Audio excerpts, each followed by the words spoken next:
Sod it.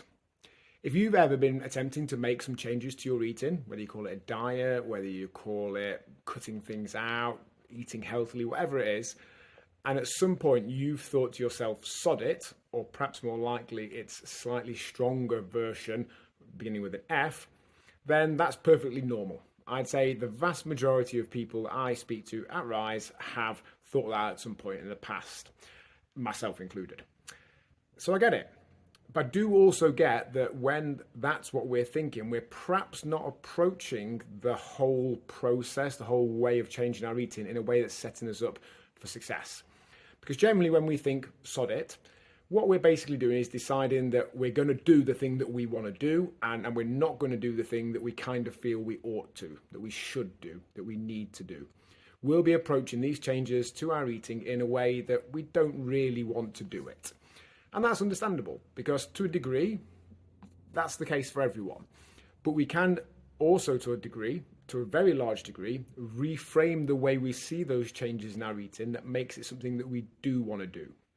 Because if ultimately we don't want to do it, if we're approaching it requiring willpower, then willpower is a finite resource. It runs out. At some point we'll think sod it or stronger, and we'll do the thing we actually want to do, which is eat the other foods, maybe eat to a certain amount.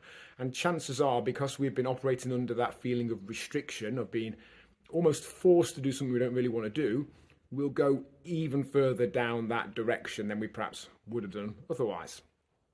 So what we can do is reframe the whole thing in a way that we do want to do it. So maybe we don't want to not eat certain foods, but we do want to have more energy. Maybe we don't want to cut out puddings, desserts, cake and biscuits, but we do want to have a body we like the look and feel of. Maybe we don't want to give up drinking forever, but we do want to feel better on average across the course of the week. We want improvements to our mental health and our mood. And when we look at the positives that we get from the decisions that we make, we're way more likely to do them. It becomes a different conversation. So next time we're thinking sod it, well, what are we sodding? What is it? And if it is just this way of eating, we're probably not approaching it in the right way. We can change that decision to not being, shall I have this thing or shall I force myself not to being, I want to feel better. I want to have better mental health and mood. I want a body I like the look and feel of more. I want more energy. What do I need to do? What do I need to eat in order for that to happen?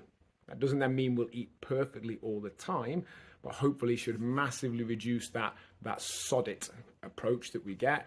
Because again, to make it super clear, anytime we're thinking sod it or stronger, we've been trying to make ourselves do something that we just don't want to do, and we're rebelling against that restriction.